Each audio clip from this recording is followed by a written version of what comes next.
အားလုံးပဲမင်္ဂလာပါအားလုံးသိထားကြတဲ့အန်နာဘဲလာအယုတ်လေးကရုပ်ရှင်ထဲမှာပဲကြောက်စရာကောင်းတာမဟုတ်ပါဘူးဟုတ်ပါတယ်ဒီဗီဒီယိုမှာအန်နာဘဲလာကဘယ်လိုမျိုးဖြစ်ပေါ်လာတယ်ဆိုတဲ့အကြောင်းကိုပြောပြပေးသွားမှာပါ1980ခုနှစ်ဝန်းကျင်ကာလတုန်းကအမေရိကန်ပြည်ထောင်စု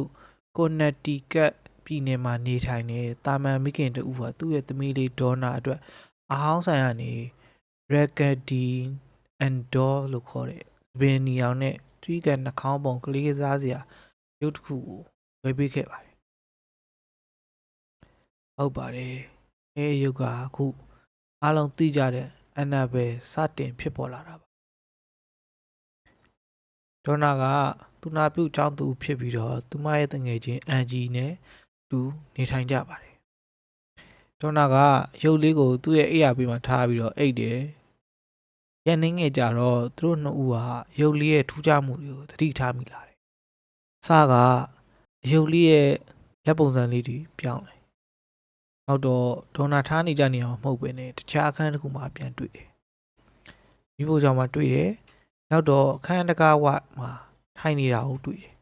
သူတို့ထင်လိုက်ရတော့တယောက်ယောက်ရွှေ့လိုက်တာလို့ထင်နေခဲ့ကြတယ်တနေ့ပြီးတနေ့ကြောက်စိတ်တွေကကြီးထွားလာသလိုထူးဆန်းမှုတွေကလည်းများပြားလာခဲ့ပါတယ်ဒီနေ့မှာဒေါနာဟာအိမ်ပြန်လာတဲ့အခါတော့သူမထမင်းစားပွဲပေါ်မှာကဲပါလို့ရေးထားတဲ့စာရွက်တွေကိုတွေ့တယ်။ကြားတာကအဲစာကိုရေးထားတဲ့အနီးရောက်မှင်ကသွေးတွေဖြစ်နေပြီးရှင်းပြချက်မရှိပဲအယုံဤလက်နဲ့ရင်ဘတ်ပေါ်တွင်လည်းရှိနေခဲ့တယ်။ကြောက်လန့်လာတဲ့ဒေါနာနဲ့အန်ဂျီဟာဝိညာဉ်ပညာရှင်တဦးကိုခေါ်ယူခဲ့တယ်။ဝိညာဉ်ပညာရှင်ကရုပ်ထုထဲမှာအန်နာဘဲဟစ်ကင်းဆိုတဲ့ကလေးတဦးဝိညာဉ်တဦးရှိတယ်လို့ပြောတယ်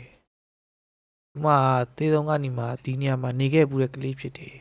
။အဲဝိညာဉ်ကဒေါနာနဲ့အန်ဂျီအနားမှာနေရတာအဆင်ပြေတယ်လို့ပြောလာခဲ့တယ်။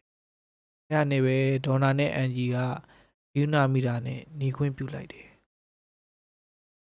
အဲဒါသူတို့ရဲ့အမားဆိုတာကိုသူတို့ကမသိခဲ့ကြပါဘူး။အဲဝိညာဉ်ကနေဖို့ခွင့်ပြုလိုက်တဲ့နောက်ပိုင်းမှာတော့ဒေါနာရဲ့ချစ်သူကောင်းလေးလူကအိမ်မက်ဆိုးတွေစမှတ်လာတယ်။အိမ်မက်ထဲမှာအယုတ်ကသူ့ကိုလဲပင်းညှစ်တယ်လို့မှတ်တယ်။တညမှာတော့လူကိုအနာဘေကသူ့ကိုစိုက်ကြည့်နေတယ်။အဲ့ဒါနဲ့လူကအဲယုတ်နာကိုသွားဖို့လှုပ်နေတော့မှပဲသူ့ရဲ့ရင်ဘတ်မှာနှဆိုင်တဲ့ခြေရသုံးခုဖြစ်ပေါ်လာတယ်။အဲ့တော့ကြောက်လန့်နေကြတဲ့ဒေါနာကနမဲကြီးဝိညာဉ်သူတေသနာပညာရှင်အန်နဲ့လော်ရိန်ဝါရန်တို့ကိုအပူပြင်းဆက်သွေးလိုက်ပါတယ်။သူတို့ရောက်လာပြီးနောက်အန်နာဘဲရဲ့အမှန်တရားကိုဖော်ထုတ်ပေးခဲ့တယ်။သူတို့ကဒါကလေးဝိညာဉ်မဟုတ်ပါဘူး။ဒါနတ်ဆိုးဝိညာဉ်ကလူခန္ဓာကိုဝင်ပူးဖို့ကြိုးစားနေတဲ့နတ်ဆိုးဝိညာဉ်ဖြစ်တယ်လို့ရှင်းပြခဲ့တယ်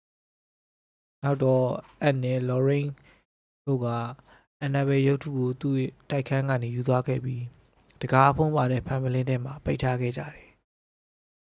အခုအချိန်ဒီအန်နာဘဲဟာဝါဒန်အော့ခါမြူဇီယံမှာရှိနေတော့မှာပဲ။ဖန်ပလင်းပေါ်မှာတော့ဒီပြူပါမဖွင့်ပါနဲ့လို့တတိပေးစာကတ်ထားပါတယ်။တကယ်လို့ရုပ်တွေကမရွေရှားနိုင်ဘူးလို့ထင်ရင်ဘာကြောင့်အန်နာဘဲလာကရွေရှားနိုင်တာလဲ။တင်းရဲ့အင်အားရုပ်တွေကရောရွေးနေတယ်လို့ထင်လား။တင်းအနေနဲ့ကရောရုပ်တွေကရွေးနိုင်တယ်လို့ထင်လား။အန်နာဘဲဆိုတဲ့ရုပ်ကဘာကြောင့်ရွေးနိုင်တာလဲ။ဒီဗီဒီယိုကိုကြိုက်နှစ်သက်တယ်ဆိုရင် like လေးလုပ်ခဲ့ပေးပါဦးနောက်ထပ်စိတ်ဝင်စားစရာကောင်းတဲ့အကြောင်းအရာတွေကိုဆက်လက်ကြည့်ရှုဖို့အတွက်ကျွန်တော်တို့ရဲ့ channel ကို subscribe လုပ်ထားဖို့မမေ့နဲ့နော်နောက်ဗီဒီယိုမှာပြန်ဆောင်တွေ့ကြမယ်ကျေးဇူးတင်ပါတယ်